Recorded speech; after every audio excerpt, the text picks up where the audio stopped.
Africans, I'm Kabelolioness, and this is Creating a Better Africa, a platform for exciting and inspiring conversations. Joining me today, guys, is our former economic freedom fighters, Limpopo Provincial Chairperson, and now President and leader of the Workers' Emancipation Trade Union, Jossey Buthane. How are you, sir?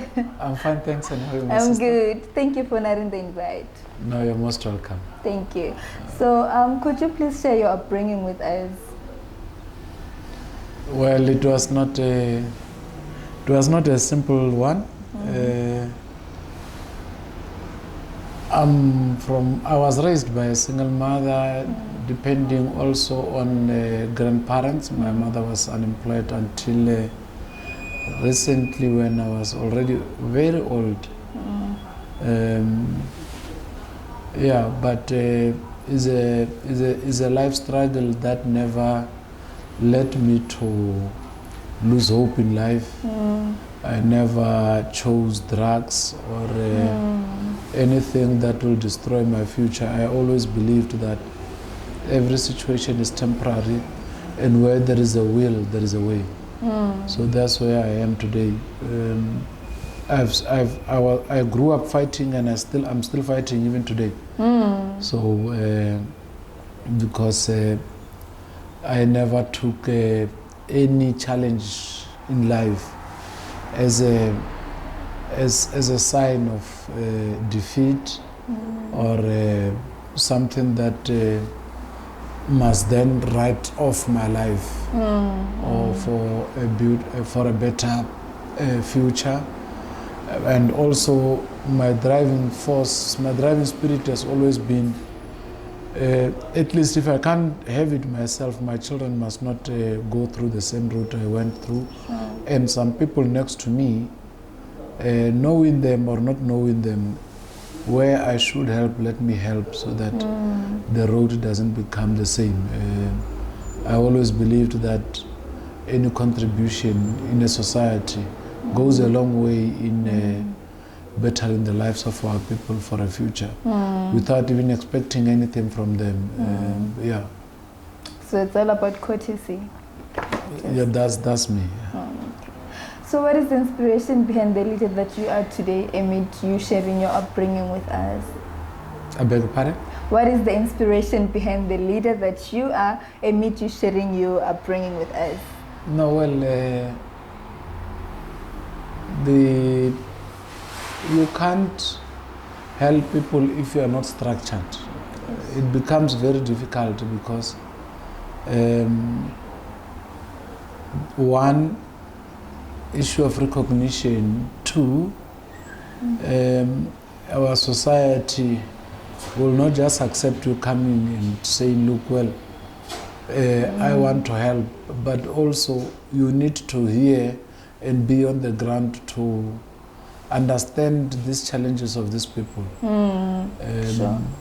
The good part is that when you have lived such kind of life, even yourself, it becomes very simple for you to be an activist, because you don't read about poverty from the book or from a class. You have lived a life of poverty, and you know what must be done for one to survive and navigate out of it. And it's not everyone with that wisdom. So what God gave you, you need to use it to help others. And the fighting spirit in me always said,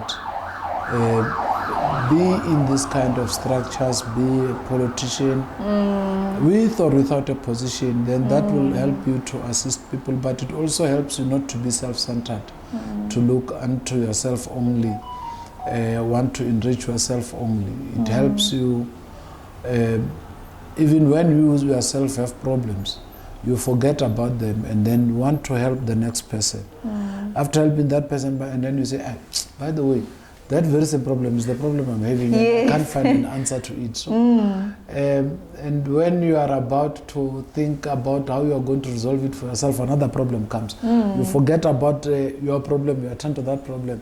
And then life goes on. And then people see you on the streets and they say, hey, he's living fine, he's living large and all that. They don't know their problems. Sometimes it takes very long for you to sleep. Remembering, I spent the whole day helping and here is my problem.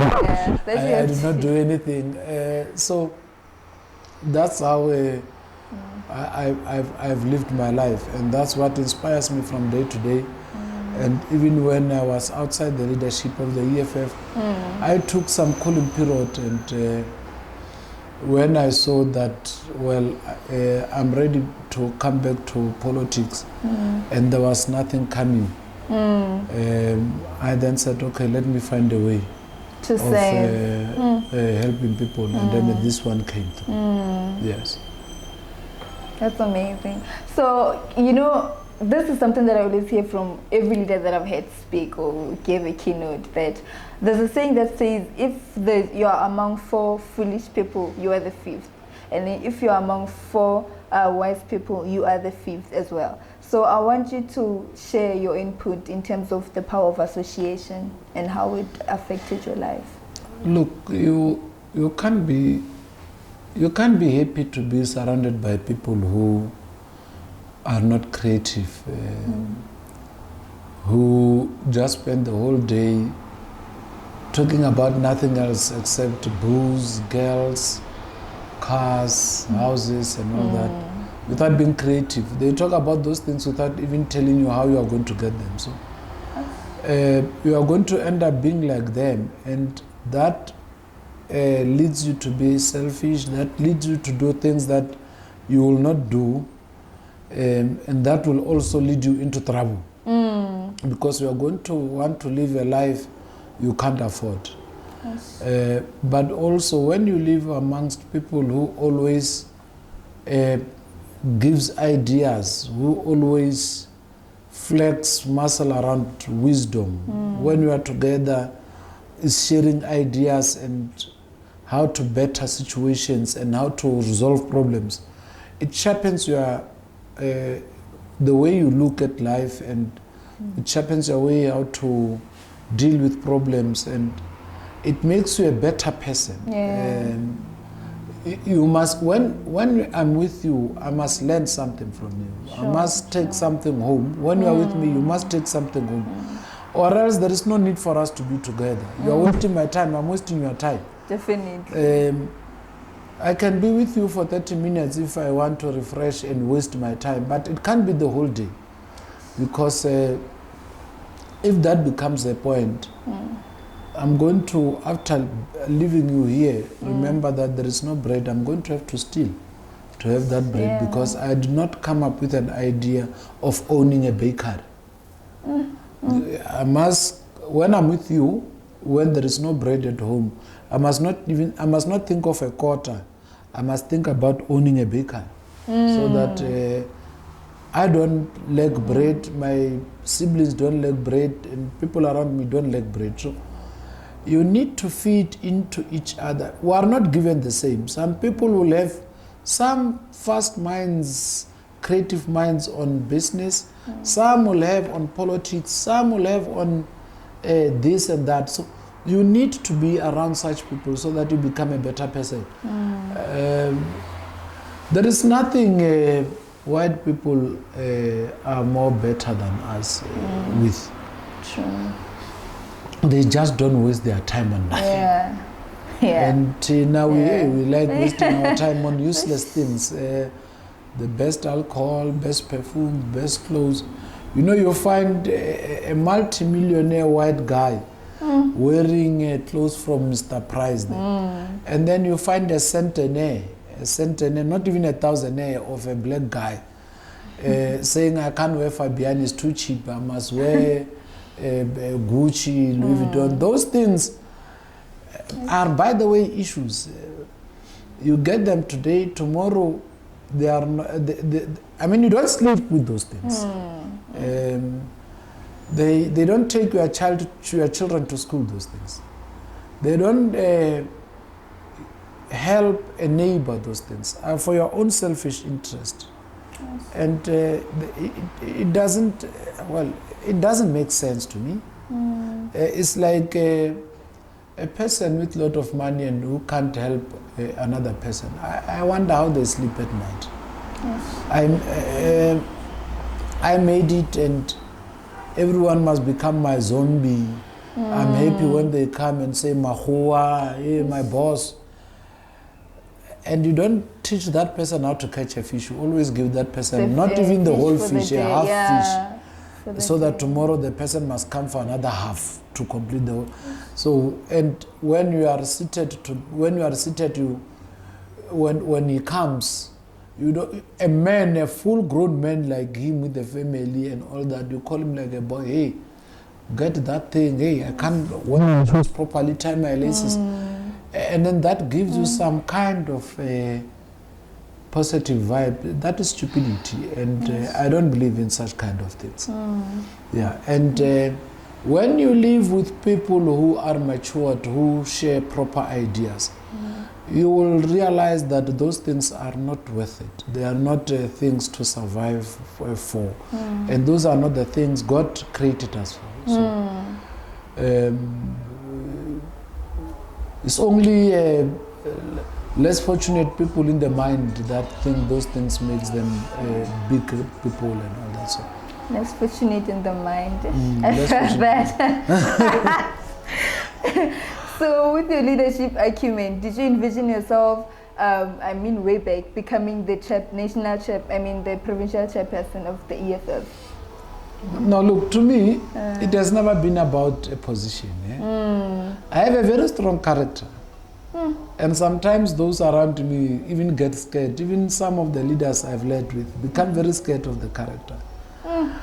I do things without a position, serious things, big things without a... I can close N1. You know this road N1? Yes. I can close it. Proper. I've done it twice. Twice, and no one has ever dared to do that, because that is the entrance and the exit of Polokwane. Yeah. The moment you touch it, you shake the economy of Limpopo. Not only Polokwane, but Limpopo, because people from Zimbabwe must pass there. Yeah. People to Zimbabwe must pass there. Yeah. People to Messina must pass there. Yeah. People going to Gauteng must pass there. Yeah. And then when you go and stop it. So they send serious police to come and remove you there properly. Without even negotiating any nonsense with you. But I've done it twice, and I stopped it the first time with that route, you know, the new road when they were constructing it. That Edwin took some long time to finish it. I closed it for more than 4 or 5 hours. And I said, I'm not opening it until Central comes and then they tell us a plan on how to fix this mess. And everybody came, and then we spoke, and then after 4 hours, that's when we opened it on my terms. And I did it when, just recently, man, I can't remember what was happening, because I just do like that. When there is a problem, I go. I don't even... if I'm convinced that this is a problem and it needs my attention and it needs resolving, I go. So, it was an issue with Coxstar and Polokwane municipality. The community were fighting against Coxstar and Polokwane municipality, and then I was at my house. I was not even part of it.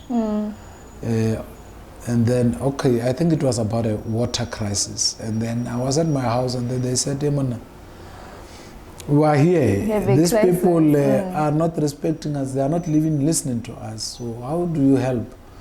I did not give them anything. I just said, wait there, I'm coming. When I arrived there, I told them, let's go. I'll show you. If you want them to listen to you, I'll show you what they must do. We put them there to N1. We closed it. So it's not everyone that closes N1. No, it's not. Bigger people, you can even imagine. It takes them, even taxi owners. It becomes very difficult for them to take a decision to take their taxis and close N1. So it's part of the strong characters I have, and a commanding character that I have. So it's not of a position to me. I can do anything without a position. When I stopped N1 for the second time, I was without a position. It was just after the disbandment. I stopped that thing, and so to me, a president or a provincial chair, leader of the legislature, those things are just titles that are meaningless. You can have those things, but if you don't have a character, if you don't have brains, you are as good as a person that just walks without any title. Sure. So they don't give you brains, those things. They don't give you character. So it must be in you. You must have it. You. Okay. So how was the experience though being deployed by the economic freedom fighters as a chairperson? No, it taught the deployment by the economic freedom fighters. I really appreciate it because it taught me a lot. Even with the character and the wisdom I have, I think without the leadership responsibility the EFF gave me, some of the things I'll not have known and I'll not have done. So I really appreciate it, and I think it led me to where I am today. I'm a president as well now. If it has not been that, I don't think I'll be a president. I'll it be, really taught. Yeah, I don't know about Jossey. Jossey wa Jossey. I get it. Yeah, so but it helped a lot, and I'll forever cherish the opportunity. I'll never take it light. I'll never undermine it. I'll never insult it. I'll never ridicule it. I'll never regret having led the EFF for the time I led it. It really also contributed to the person I am today. To your growth and stuff. So what challenges did you encounter during that time, and how would you subdue them as a leader? Well, we face challenges as leaders in the EFF and outside the EFF. Once you are a leader, your problems become different from an ordinary person, because once you accept that you are a leader, you accept that you are a scientist of a revolution. You are an exceptional case in a society. So how you see things is different from what an ordinary person sees them. So one is how people perceive you and how you respond to such perceptions, labeling, how you respond to such labeling, insults, how you respond to such insults, temptations, how you respond to such temptations. The desires, how you respond to such desires. So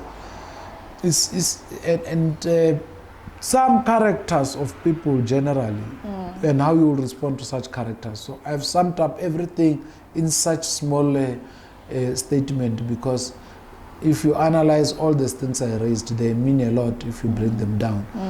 It will take us the whole day for me to take you through, but the best way is how you contain yourself in responding to such things, and how you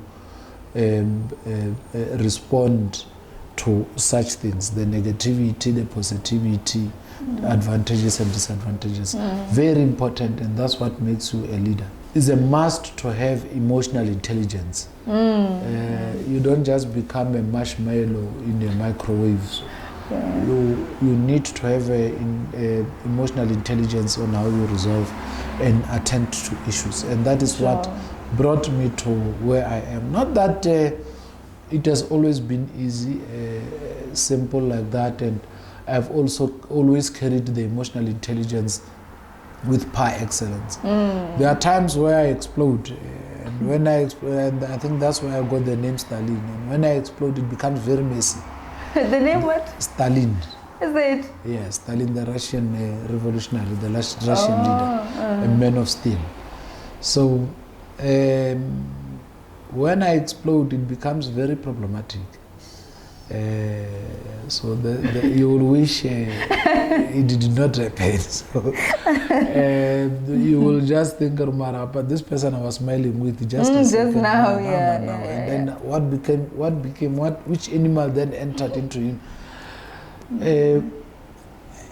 Nothing personal, even in that explosion. It's about discipline. I know what I want. I know how it must be done. I know how to get it, and I know how it must be, how you must get it. So I tell you, this is what must happen, which is what defines a leader. You need to know what you want. You need to know where you are going. You need to know how to get what you want. You need to know how to get to where you are going, so how to arrive to where you are going. And if anything becomes a distraction, you must eliminate that thing. Sure. You talk to that thing. If it doesn't listen with the ear, the meat will listen, the flesh will listen properly. Definitely. Yeah, and then so that's me. And I don't compromise. You want it good, I give you good. You want it bad, I give you bad. So it's like that. So you want to see me as a bad person, you'll find an extremely nasty bad person. You want to see a good person, a very jolly person, very nice person you'll get. It depends on how you react to a chain of command and how things must be done and how you receive communication. That defines how you will relate with me. I'm an enemy to many people because they thought friendship must take over instead of discipline and principle. And I will always choose discipline and principle. And sometimes you will say I'm arrogant. I'm not arrogant. I just need what we have agreed on. Perfect. Yeah. Okay. Before we go to WETU, your recent baby, your recent launching, I just want to know if you're still affiliated with the Economic Freedom Fighters. Yes, look, I'm a member of the EFF. Okay. From Wat 13 in Seshego Polokwane. Okay. And that's where, remember, union is not a political party. Yes. So yes. in terms of politics, I'm a member of the Economic Freedom Fighters. Okay. But that will never interfere with my work of WETU. Okay. I know how to separate the two very well. Me being a member of the EFF will never, ever tamper with my work as the president of WETU. WETU is not affiliated to the EFF, is an independent union. Okay. It's not affiliated or related to any political party whatsoever. Okay. It's an independent union, and its members are free to associate with any political party they so wish to. Okay. Yes. Okay. Immense congratulations on the initiation of WETU. Yes. So I want to know what inspired you or instilled you to initiate it. Look, in terms of politics, the space is well occupied. The economy, people fighting for a better economy and bridging the gap between the poor and the rich, and a good governance and good state, that space is well occupied. But the workforce, those that create this economy, those that work in this government, those that protect the state, are not well represented. No one talks about them in a proper revolutionary manner.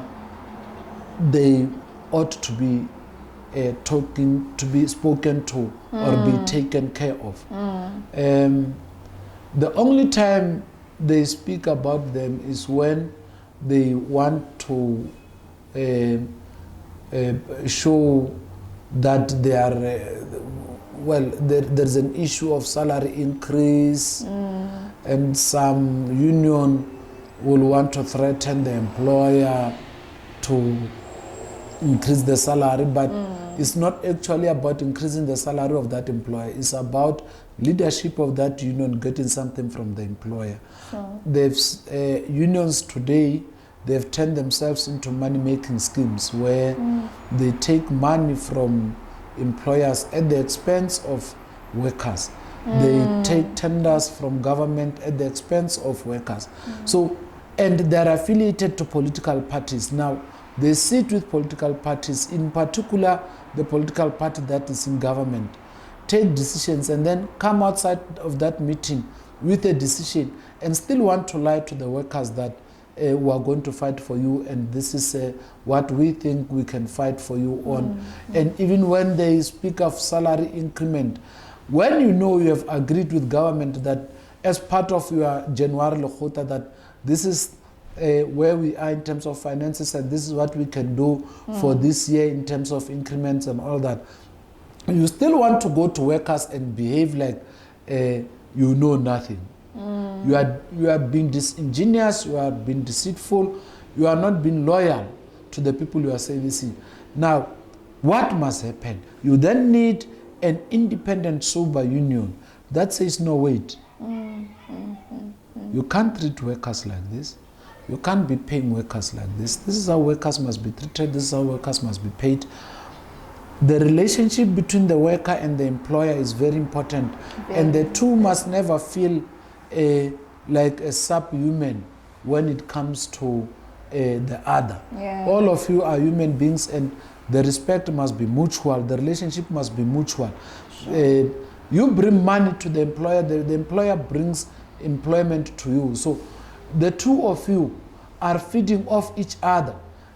You need a proper relation. And there has not been, to my knowledge, after the revolutionary COSATU collapsed some years back, that came into the space and said, we are going to fight for workers. And that is what inspired us. When you go around, workers are crying. In retail, at the garages, security workers, mine workers continue to die underground and their families don't get proper compensation. And even when they are working hard and sweating their blood out, the employer, owners of the mine, still undermines them and give them peanuts. And they treat them like dogs. Actually, they even treat their dogs and cats better than these workers who brings them money. Their cats and dogs are more comfortable than the workers. So we need to bring back the respect and dignity of workers to where it belongs. So that's what drove us. So if we were to talk about the purpose of WETU, it's bringing the dignity of the workers.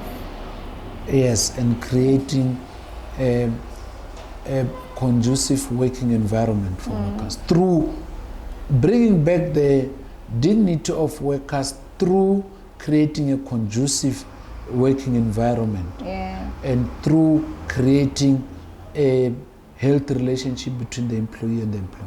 Sure. When was it initiated? Is it September? Yeah, it was the end of July. That's when we had our first engagement on WETU. Okay. Yes. So far, how is the growth? It's growing very well. We are happy with the interest of our people in WETU. The numbers are very good, actually are more than perfect for an organization of 2.5 months. Yeah. You will have realized we had a march a day before yesterday. I saw that.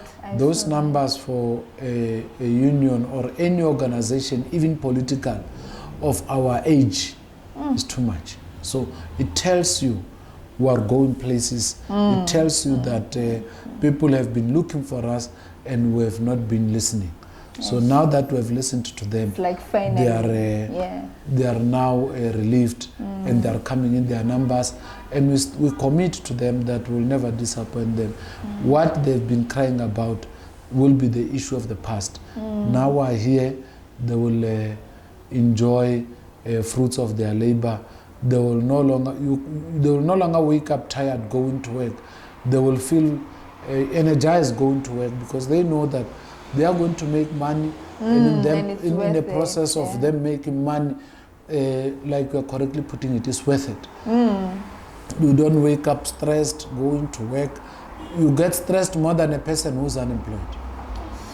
So we are getting proper. Definitely. Yeah. This is such a huge movement, and I want to congratulate you once more. And then, what do you have to say to someone that wants to initiate something that is just about saving as well? No, look, in terms of creating or associating with any organization, a union or a political party, NGO or anything, I'll request and plead with my brothers and sisters that do it out of love. Don't do it for what you can get out of it. Sure. The moment you do it for what you can get out of it, that's when you are going to sell your soul, and that's when you are going to betray your people. And that is when South Africa will continue to be rotten more than it is now. And that is where our people will continue to suffer more than they are suffering now. Your love for our people must always lead you. Your love for our people must always be the driving force behind everything you do. Sure. Look beyond yourself. Look into deeper problems of our people without even considering your current situation. And South Africa will be a better place. Sure. Yes. Is it social interest? Social interest. Is it that? When you look into the betterment of people and stuff. I guess there is self-interest. Well, social responsibility, yes. We need to be driven by that. As Okay, well. Yes. definitely. So what are benefits of joining WETU? Like for someone now who's watching and might want to affiliate with the Workers' Emancipation Trade Union? Look, the first benefit is quality representation. Sure. You are not going to be represented by people who fear the employer. The employer will not be more comfortable than the person representing you or yourself as an employee.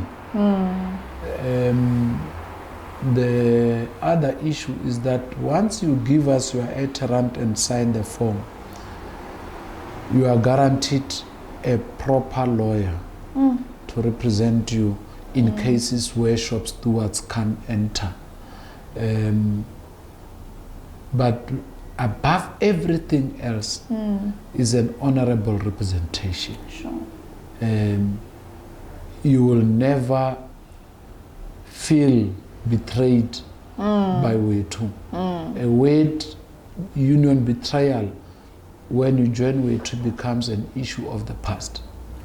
We never make the employer comfortable at the expense of the employee, and our members must always know and be rest assured that we will never be on the side of the employer at their expense. Okay. Yes. I heard that. So if we were to go locally, provincially, country-wise, continentally, what are ways that employment can be created? I mean, there's a lot. Look, there is, like you are saying, you have answered yourself. There's a lot of ways. There's a lot of ways. One is that you need a government that is willing to create sustainable jobs. There is plenty of jobs in government, by the way.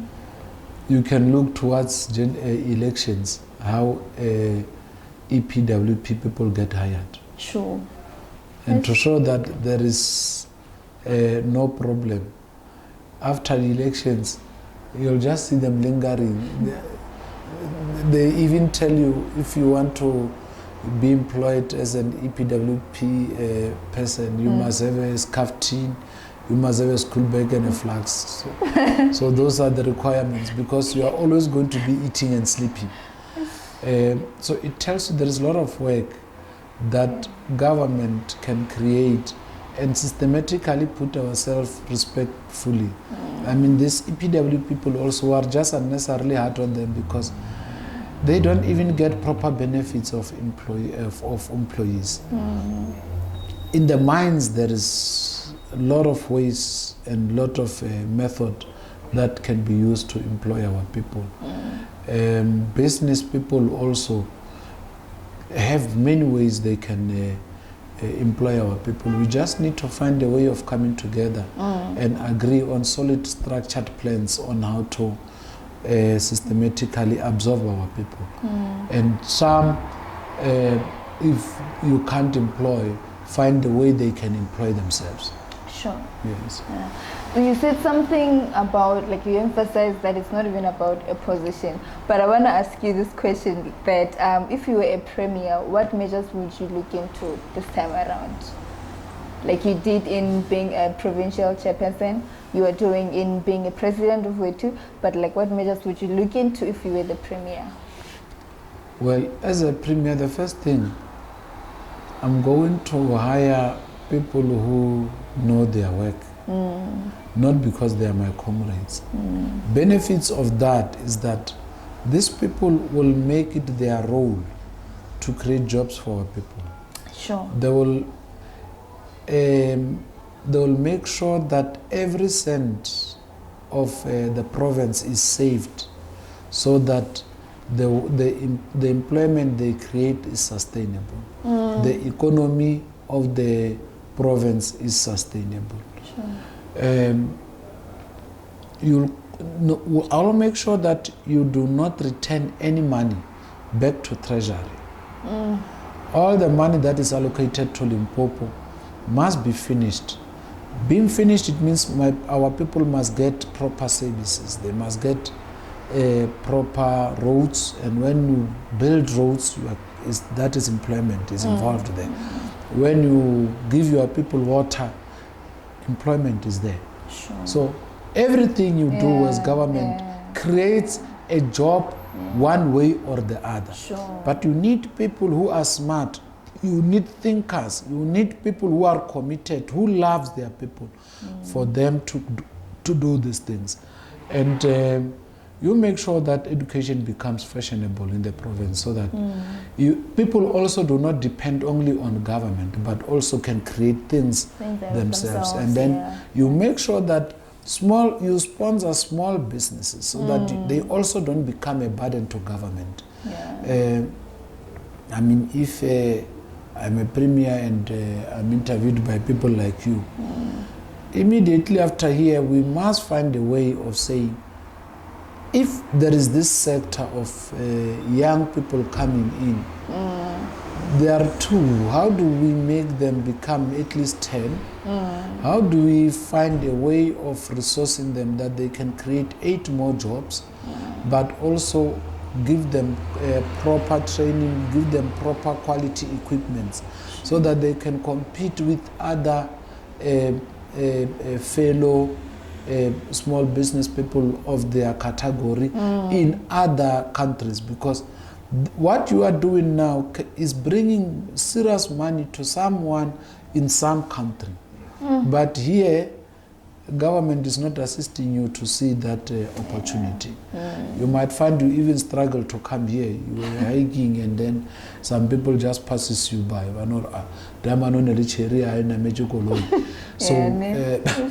So you need a government that takes interest in the upbringing of small businesses. Because if you do that, you are gone. You're gone. So the work on you becomes lesser. So those are the few things you will do. Many things you can do in Limpopo. A lot. Look, there is that airport in there in Polokwane, next to Coke, next to the airport. At some point it was closed because it was not operating properly. The security features were compromised. But even at that, you had some business person that made 1.5 million there without paying rent and all that. So imagine if you have such a facility, you equip it where you have a lot of stores, and then those stores give you money as a province. What will you do with such kind of a money? But you have a person who went to the office with a pillow, sleeping with a blanket proper, in the form of a premier, and you can't have such ideas. Yeah. And then you have a CEO that went there with a pillow and a blanket, sleeping again. The premier is sleeping, the CEO is sleeping. So what are you going to get? So our people will not get employed with such kind of attitude. And our people's employment will not get safe with such kind of attitude. Yeah. So as a leader, what other leaders do you look up to? Do you have leaders that you look up to? The first leader I look up to is myself. Sure. The second leader I look up to. In fact, I'm wrong. The first leader I look up to is God. The second leader I look up to is Bishop Dr. B.E. Khanyan. The third leader, which is second from last, is my mother. And then the last leader I look up to is myself. The rest come as a reference or reference. But God, my bishop, and my mother, and myself are the most important people, because if you take everything else and put on a person, you are going to be disappointed very dismally. Sure. That person is going to do something very wrong, and then you have been all over even personifying that person or behaving like you are that person. Yeah. And then that person, so yeah, at least with God, you know, He will never disappoint things you. Are certain. And then with the bishop, you know for a fact that he has been there before you, and he's actually the person who's looking after you. With your mother, she has carried you for 9 months. So there's no way she will betray you or mislead you. And with yourself, you know it's yourself against the world. So there's no way you can betray yourself. So we're fine. The four of us were fine. Okay. For some reason, I expected you to mention about Patrice Lumumba, the late Patrice Lumumba, but I like the perspective. Like you said, references. Yeah, there are references. You can refer to them and how did they do it? This one. Reference, I like that. But those must not be your A to Z, your be it all and all that now. Thank you so much for your time. No, you're most welcome. What words do you have for fellow Africans? I've already said. No, more. We can always say more. No, I'm fine. I think I'm fine. Is it? Yeah, I'm fine. Let's say something, like, love one another, fellow Africans. Well, I thought I've said everything, but what I can say to South Africans is that South Africans must get out of the comfort zone. You know, there are a lot of things that are happening in South Africa that are not happening in South Africa. Petrol goes up, and no one says anything. A price for bread goes up, no one revolts. There is load shedding. There was no load shedding during Maboko.